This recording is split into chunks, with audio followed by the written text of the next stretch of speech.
Why hello there YouTubers, this is Asian38 here, and bringing you another commentary on Battlefield 3. Now before I get into the commentary about the motors and all that crazy stuff, I will have to apologize to anybody who's following me that I won't be making a video for the next week or so because a lot of us have school and I have to go back to university, so yeah, pretty much I won't have the time for that at university. But enough of the university shenanigans and that stuff. On to the Battlefield commentary and gameplay. Now, over here is literally my first time playing with the motor, and all I can say is that the motor is one hell of a fun item to use. Although it isn't really guaranteeing kills for like a new user like me. Once you get some experience, I expect people can easily counter snipe with it. Now, what I want to talk about is my first kill of it basically. Well, not how useful it is here, but of all those nostalgic moments, it reminds me of playing Bad Company 1, because literally in Bad Company 1, this is like the nerf version of the Bad Company 1 motor. But still, it's fun to use something like it, because in Bad Company 2 there was nothing like this motor, which wasn't as good as this. But yeah, this motor is most definitely reminding me of Bad Company 1's motor, because the Bad Company 1 motor was most definitely badass. It was a big Hauser, a big stationary emplacement gun, which was like an eye in the sky. It would fire like it's like Bad Company 2 motors, except you can see what you're firing at from above. So basically, if there was a tank you were firing at, it would be screwed. One volley of motor and you would be dead. Not like here, where I would have to take like a couple shots just to try to kill this tank and that person, and then I don't even get a kill too. So this is pretty much a nerf version, but I don't mind.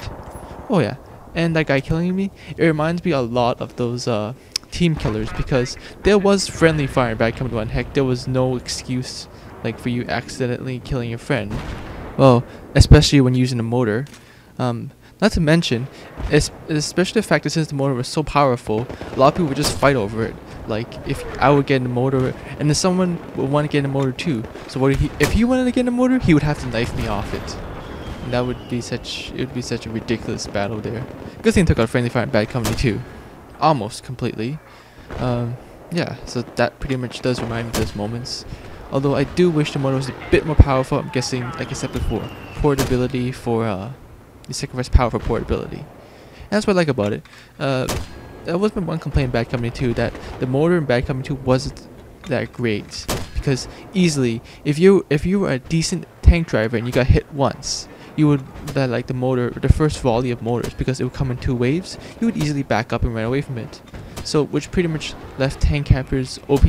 Like the only way to get rid of them was a good helicopter pilot, which was pretty common because helicopters were quite easy to pilot back then. Or if you were daring enough, you could probably run up to them if you're an engineer, or if you're a recon, and yeah, power tool to death or simply C4 to death, something like that. But yeah, over here I try to get some kills off that guy. Apparently he's behind a rock or something, and I think someone spawned off him. But I think I hit the front of the rock and it misses him. Friend Pokelam tries to steal that kill there, but apparently someone steals both of our kills. Although if that was a Bad Company 1, like I said before, since it was friendly fire, I probably would have killed Poka. Luckily for him, I didn't kill him. And the thing about the motor is that like I said before, it takes some skill. You have to really estimate where they're gonna go and stuff. And if you don't have anybody spotting anything like that, bad team, that's not as good.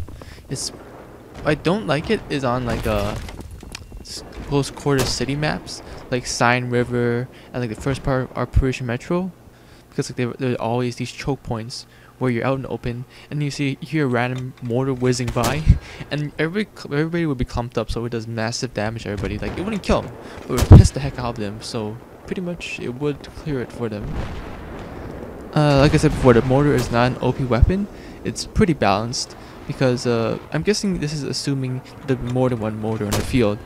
Like you could, it's equipment, you could pretty much equip it to any, like you could have a whole squad of mortars and just mortar the heck out of the enemy. Like in Bad Company 1 and Bad Company 2, you had the Hauser, and then you had the UAV, which only one person can use. The UAV wasn't as OP as motor, but what was really OP between the 2 games was 1943's bombers.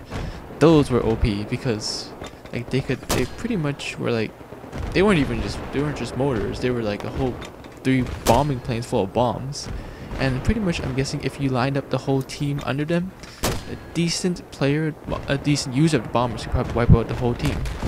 Anyways, I would like DICE to implement some sort of like massive OP weapon like that into like a team fight, but I'm guessing since they're trying to go for balance here, even though they have some unbalancing issues which just have to fix, you know, it's okay. I'm fine with that. I'm fine with just using this simple mortar, even though I get counter sniped by it. So I'll pretty much end this clip, the video here, because that's pretty much the end of my motoring spree. Thanks for watching, hope you enjoyed it, and make sure to check out my other Battlefield videos.